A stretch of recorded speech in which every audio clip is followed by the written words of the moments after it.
started? It's a little light on It's not. It was red and I hit that. it. Yeah, it's good. It's good? Oh, yeah, it is. It's blinking. Okay, that's what I was looking They're going to fire me.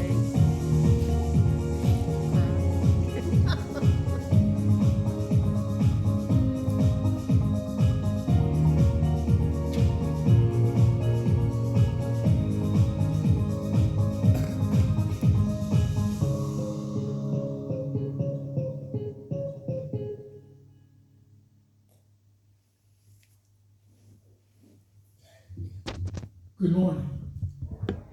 Welcome everyone to the new normal. A few announcements. The streaming or the video that's being recorded is under the news heading from the website. Also, in our food room, we have these 3 great big, huge, humongous carts that we haul stuff around. One has gone missing. And we're down to 2, obviously, and if anybody has seen one of those carts, but I mean, you have to put them in the back of the pickup to move them. They're big.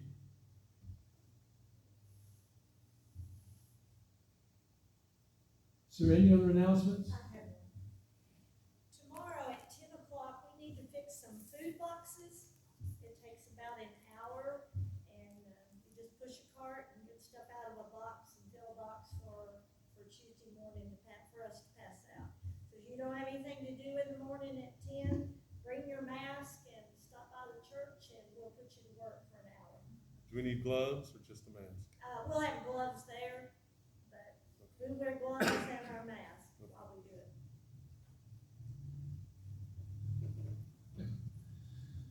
And just for those of you who weren't here last week, communion is 3 stations. This section comes forward down the side aisle, takes communion, offering trays here, and then return up the center aisle. The center section goes back up the aisle, takes communion in the back, and then comes back this way. And this section over here comes down the center aisle, takes communion, and goes back up the side aisle. So that way we have 3 stations. We're moving in the same direction. We can keep distance from one another. And so, are there any questions? I think last week it flowed pretty well, but if you weren't here last week, we'll try to guide you. Okay? Let us turn our thoughts, hearts, minds to worship of God through listening to this morning's prelude.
join together in this time of worship, we come to pray with one another.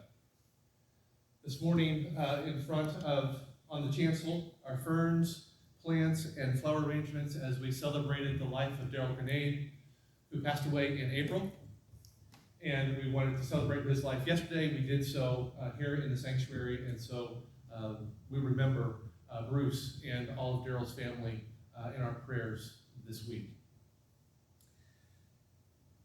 Also, one of the things in terms of the streaming, I won't be able to live stream when I use my tablet.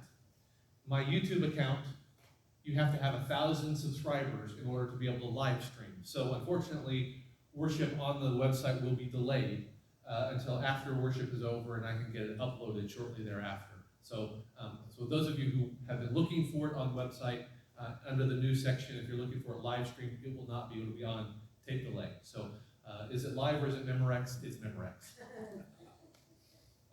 Everyone here, I think, is old enough to get that joke. Yes, we are.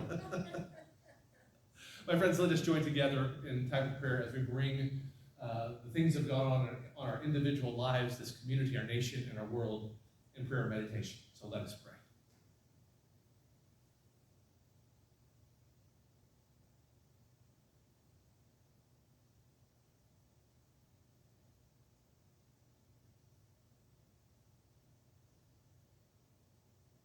O God of grace and abounding love, unlimited, we thank you for your infinite mercy.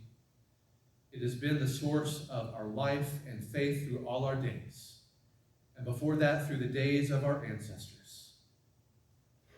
When the whip of Pharaoh held Israel in bondage, you broke the yoke of the tyrants, and the prisoners escaped. When the exiles in Babylon trembled before their captors, you raised up a deliverer, and the refugees returned. And when their descendants believed their sin had doomed them to life without hope, you sent your Son, and the hopeless rejoiced. Not only did you redeem them from their sin, you reconciled them in the midst of their sin. And we thank you, O holy God, that where sin abounds, grace much more abounds. You call us to be a priestly people, a holy nation, but we are like lost sheep, and we go astray.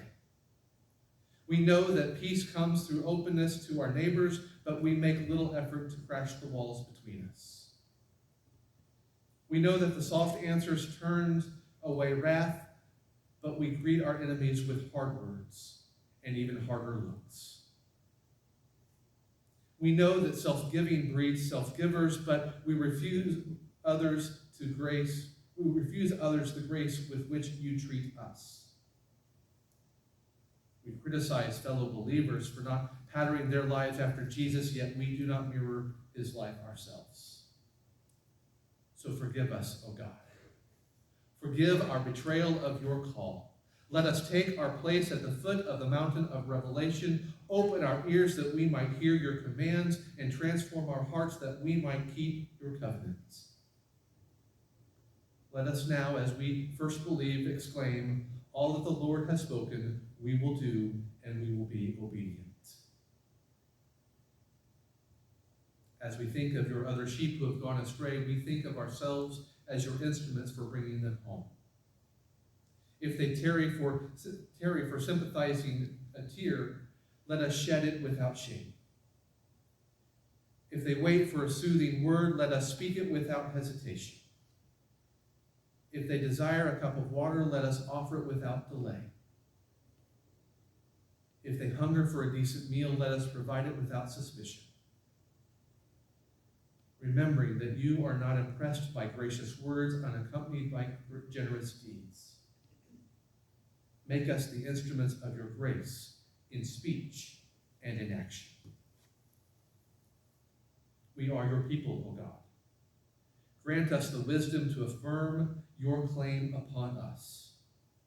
We await your revealing word. Grant us the sensitivity to hear your demands in a clear and compelling language. We long to do your will on earth as it is in heaven, O loving God. So grant us the courage to fail neither you nor your children. So hear our hearts and hear our voices as we pray the prayer that Jesus taught his disciples. Our Father, who art in heaven, hallowed be thy name. Thy kingdom come, thy will be done, on earth as it is in heaven. Give us this day our daily bread, and forgive us our sins, as we forgive those who sin against us. And lead us not into temptation, but deliver us from evil. For thine is the kingdom, and the power, and the glory forever. Amen.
Thank you, Keith. This morning, I am beginning a short sermon series. The sermon series itself is called In Times Like These, beginning with the prophet Habakkuk. I may say Habakkuk. However you pronounce it, it's correct. So, first, Habakkuk 1, verses 1 through 4, and chapter 2, verses 1 through 4. The oracle of the prophet Habakkuk saw, O Lord, how long shall I cry for help? Or you will not listen. or cry to you violence, and you will not save? Why do you make me see wrongdoing and look at trouble? Destruction and violence are before me. Strife and contention arise. So the law becomes slack, and justice never prevails. The wicked surround the righteous, therefore judgment comes forth perverted. I will stand at my watchpost and station myself on the rampart. I will keep watch and see what he will say to me and what he will answer concerning my complaint. Then the Lord answered me and said, write the vision. Make it plain on tablets so that a runner may read it. For there is still a vision for the appointed time. It speaks of the end and does not lie. If it seems to tarry, wait for it. It will surely come. It will not delay. Look at the proud. Their spirit is not right in them, but the righteous live by their faith. The word of God for the people of God. Thanks be to God. I know that every one of you has the whole book of Habakkuk memorized. Yeah, right. I don't need it. Many of you may not have even read it once or twice, other than here and there it comes up. In fact, I think we read it the first Sunday of November, All Saints' Day, as an extra reading. But I wanted to revisit it today, because it says a few things that are important. But before we get to those things, we need to kind of give the context. Who is Habakkuk? What's he writing about? Who is he writing to? What is going on? The best we can tell, the prophet Habakkuk may not have ever lived. The name is in Hebrew is strange, just as it is strange in English. But whether he lived or not, there is stuff that's important that he is addressing. About the time of the late 7th century, early 6th century BCE is when he wrote. What's going on there? Well, King Josiah, king of Israel at the time, had been implementing some Deuteronomy second law changes in the temple. There was a scroll that had been found in the walls of the temple. And Josiah took that scroll and began to make changes into how the church and how the temple, the temple lived its life. And all of these reforms were coming about. Great progress was being made. But unfortunately, Josiah was killed when he foolishly tried to stop the Egyptian army that was marching up the Mediterranean coast to do battle with the Babylonians who were coming from the east and down from the north, and fought in a battle which is now modern-day Syria. King Josiah died. So the Egyptians put into place not the next in line to the heir, Josiah's oldest son. No, they put in Jehoiakim as king, who was Josiah's younger son. And guess what? Jehoiakim was simply a puppet of the Egyptian government. Well, not too long had passed, and the Babylonians and the Egyptians had fought to a stalemate. And so the Babylonians, who are now kind of having a little bit of territory in what is Israel, they have now won enough of the land that they are going to put in King Zedekiah. And he is a puppet of the Babylonians. Well, King Zedekiah decided he's going to rebel against the Babylonians, and guess what happens? He loses his life, his whole family loses their life, and the leadership in Israel is taken from Israel and Jerusalem and taken into exile for 2 generations into Babylon. Hence the Babylonian exile. So this is the time that Habakkuk is writing about. He is seeing the violence that is all around him. He is wondering where God is in the justice of Israel being able to live its life. How long, O Lord, do we cry? How long shall we cry before you, O God, intervene? And it is in this moment the understanding that when there is conflict, and that God will intervene on the side of the oppressed, that God will come in and take care of God's own people who are being oppressed and lift them up and bring justice. How long do we have to wait? How long do we cry and nothing happens? Violence pervades.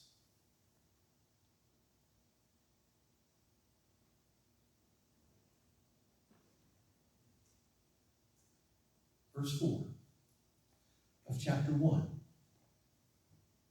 provides an interesting translational link. Now, what we read in our Bibles, what I read this morning, is not a bad translation. It's a good translation, but it misses a Hebrew wordplay. And I wanted to talk about that. One word is mishpat, which means judgment or justice. The other is yatsa, which means comes forth. And if we leave those same words and we translate them the same way, here's how verse 4 of chapter 1 reads. So the law becomes slack and judgment, mishpat, never comes forth, yatsa. The wicked surround the righteous, and therefore judgment, mishpat, comes forth, yatsa, perverted. Judgment is when the law is slack, when it's not enforced, when it's not enforced equally. Justice never comes forth. But when judgment is brought forth wickedly, it comes forth perverted. Judgment looks in a lot of ways like daily decisions. We use our best judgment. We make good decisions day in and day out. Sometimes we do better than others.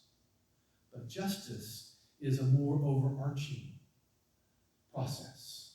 When the power and the leadership aren't administrating good judgment equally and consistently, we then begin to see justice perverted. Not prevented, perverted. I want to equate the justice and the judgment in a different character for a moment, which is opening another can of worms. The difference between weather and climate change. Many of you are familiar in 2015, Senator Jim Inhofe, who is from the great state of Oklahoma, which is where I'm from, famously in January brought in a snowball to the floor of the Senate and proudly proclaimed that because of this snowball, it is proof that climate change does not exist. He was talking about weather, not how the atmosphere is changing and the fact that our storms are getting more powerful. Our dry days are getting longer and longer, and when the rain does come, it becomes more intense. We are watching those patterns over and over. Science is telling us that but we have people who are denying that the science is real. When it comes to justice and judgment, we are in the middle. Today, this week, this month, this decade, this century of a difference between we make good judgment. We have relationships with people. Those relationships, we have judgment and make good decisions. Sometimes we do better than at other times. But we have systems in place to maintain order in our society based on who has the power and who wants to maintain order. We are seeing the effects of too many ways that justice has been perverted in our country. We have made some good judgments, but we've made a lot of mischaracterizations of justice. I can't tell you how many times I have been stopped by the police. I never keep count. I've been stopped for speeding. I have been stopped for rolling through a stop sign. And I have been stopped for expired registration car tags. Every time I was stopped, it was a legitimate reason. And I had a largely positive interaction with the police officer. One time I did not, but that was my fault, not theirs. You see, growing up in the 80s in Oklahoma, when you got stopped by a police officer, you got out of the car, you met them at the back bumper.